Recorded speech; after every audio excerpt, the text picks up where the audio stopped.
আসসালামু আলাইকুম বন্ধুরা, শুভ সন্ধ্যা।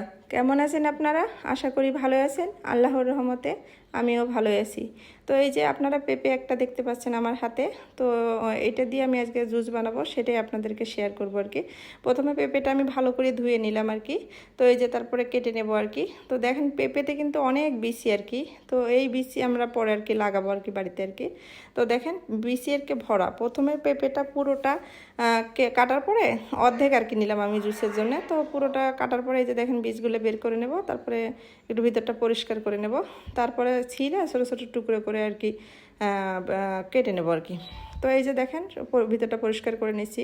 তো আসলে এই পেঁপের জুসটা হয়তো আপনারা মনে করতে পারেন যে পেঁপেরও কি জুস খায়, তো এই জিনিসটা এই কারণেই করা।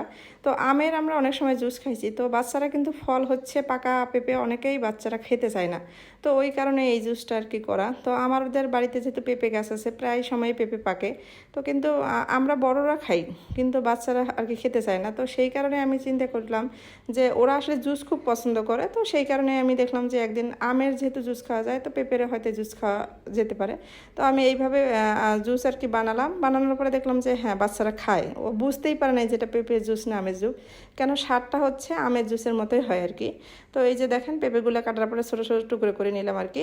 তো আপনাদের বাসায় অনেকেই বাচ্চারা আছে, অনেক বাচ্চারাই আছে যে খায় না, তো তাদেরকে আপনারা এইভাবে খাওয়াইতে পারবেন, আশা করি তারা আর কি খাবে।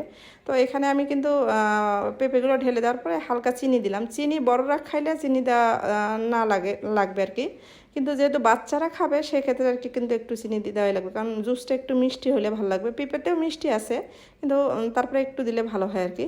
তো এই যে দেখেন আমি মিক্সার গ্রাইন্ডারে আর কি এটাই করে নিচ্ছি। এখানে হচ্ছে আজকে আর কি আমার বাসায় আমার ভাসুরের ছেলে আসছে, ও আর কি পাকা পেঁপে খায় না। তো আমি চিন্তা করলাম আমি যেহেতু আগের দিনে জুস বানাইছিলাম, তো আজকে দেখি ওকেও এইভাবে খায় কিনা। তো ওই জন্যে আর কি জুসটা আর কি বানানো। তো এই যে জুসটা দেখেন হয়ে গেছে আর কি। তো কালারটা কিন্তু অনেক সুন্দর, কারণ পেঁপেটা পাকা যেহেতু কালারটা অনেক সুন্দর। এখানে কিন্তু কোনো পানি দেবো না, কেন পানি দেবো না এই কারণেই যে হলো পানি দিলে পেঁপের স্বাদটা ভালো আসবে না, তো ওই কারণে আমি কোনো পানি দেই নাই, শুধু ব্লেন্ডারে দিয়ে একটু হালকা চিনি দিয়ে ব্লেন্ড করে দেবো। তো তারপরে ওকে আমি বললাম যে তুমি খাও। প্রথমে ও খেতে চাইলো না, তারপরে দেখেন এই যে প্রথমে একবার মুখে দিয়ে ও ভালোই লাগতেছে আর কি। তো তারপরে আমি জিজ্ঞেস করলাম যে কেমন হয়েছে আব্বু, তো দেখেন ওর অনেক ভালো লাগছে আর কি। পরে আস্তে আস্তে ও পুরো গ্লাসটার জুসটাই খেয়ে ফেললো। তো আমার কিন্তু খুব ভালো লাগে। তো আপনারা এইভাবে চেষ্টা করতে পারেন বাসায়, আশা করি আপনাদের বাচ্চারা খাবে। তো ভিডিওটি ভালো লাগলে আমার চ্যানেলটিকে লাইক কমেন্ট এবং শেয়ার করবেন। আজ এই পর্যন্ত, আল্লাহ হাফেজ।